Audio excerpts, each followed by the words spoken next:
Welcome to our website. I'd like to talk you through some of the main challenges we're seeing that organisations face at the moment and how we've been helping organisations respond to those challenges. And broadly we see three areas.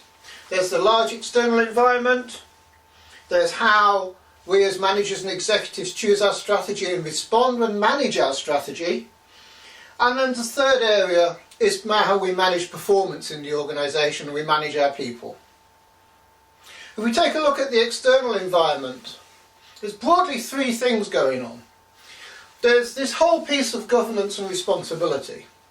We see the governance in the tightening of standards for organisations, how boards are being challenged more, and also in the increasing demand for transparency. And we get a lot of work that is helping an organisation or helping an organisation demonstrate to its board how it's delivering. But there's also the responsibility in terms of corporate social responsibility and environmental reporting that is increasingly on the agenda of most organisations. In fact, it's not just on the agenda in external performance, it's how they think and act as an organisation. And then there's the uncertainty and change that we naturally have as an organisation working in any environment. I mean, we happen to be in a situation at the moment where we've got the problems in Japan, the terrible situation they've had, and also the Middle East as well. But there is uncertainty in the outside world, there's constant change, and as organisations we need to keep on top of that. And finally, there's this interesting dichotomy of competition and collaboration. It's a cliche to talk about increasing competition, but it's no longer a cliche to talk about increasing collaboration between organisations and increasing cooperation and alliances. And when we step inside the organisation, how does that translate? And how does that translate into the way we think about strategy? Well, first, strategy is about the choices we make in our direction and where we want to go, but it's also about persistency and the sustainability of that strategy. So one of our questions is, what has been the persistent pattern of behaviour of the organisation?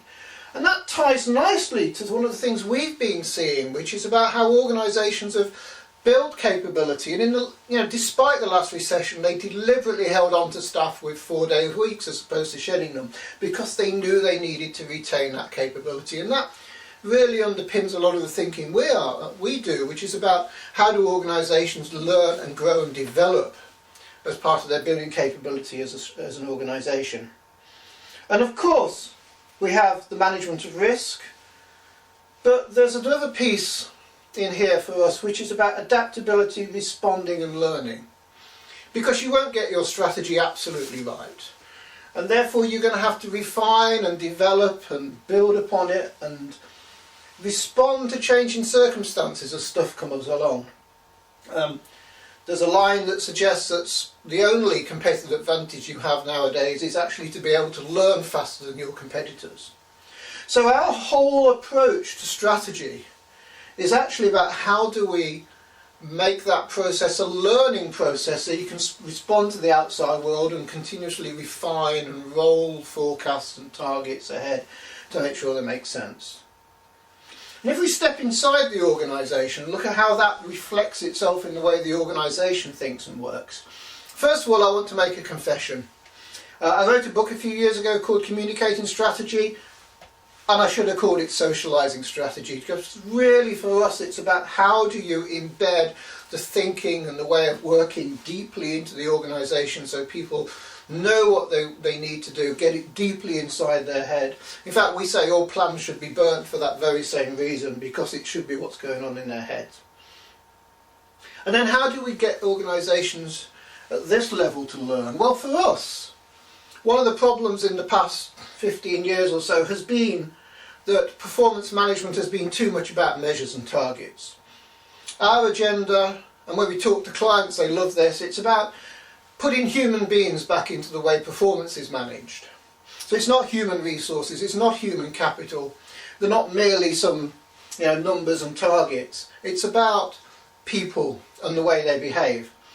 And for us this is reflected in two things. One is about judgment and evidence, because for us it's, and for what we find is that if we help people build their judgment based on sound evidence so they can make better decisions, then they start to learn about what's going on and can improve their own performance and see how they can contribute to the strategy.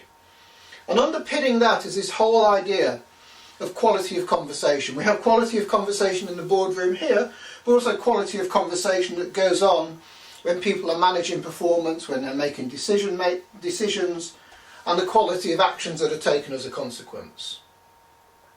So this whole area here reflects the learning process that goes on in strategy through the rest of the organisation.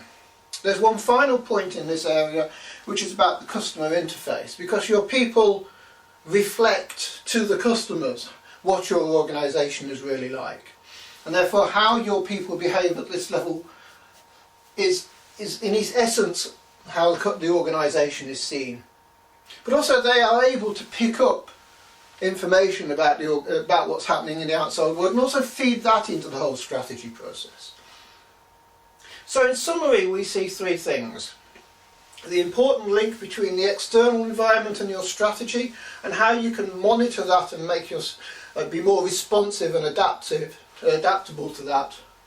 There's the important link between strategy and performance, how you communicate, align, make sure people can see the golden thread of how they fit into the organisation and contribute, and how you can learn as an executive team and management team, and how you can re-socialise and adapt the strategy as needs dictate. And then of course this interface here between your people and the outside world, and how they can use it both ways, both to give that real impression of how the organisation works, but also to learn from the external environment, see how the whole thing fits together.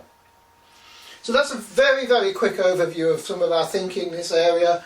We find our clients find this really valuable in helping them think through how they're going to adapt and learn and respond and create learning environments.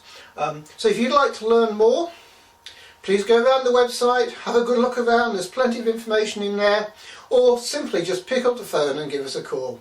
I'm Phil Jones, Managing Director of Excitant.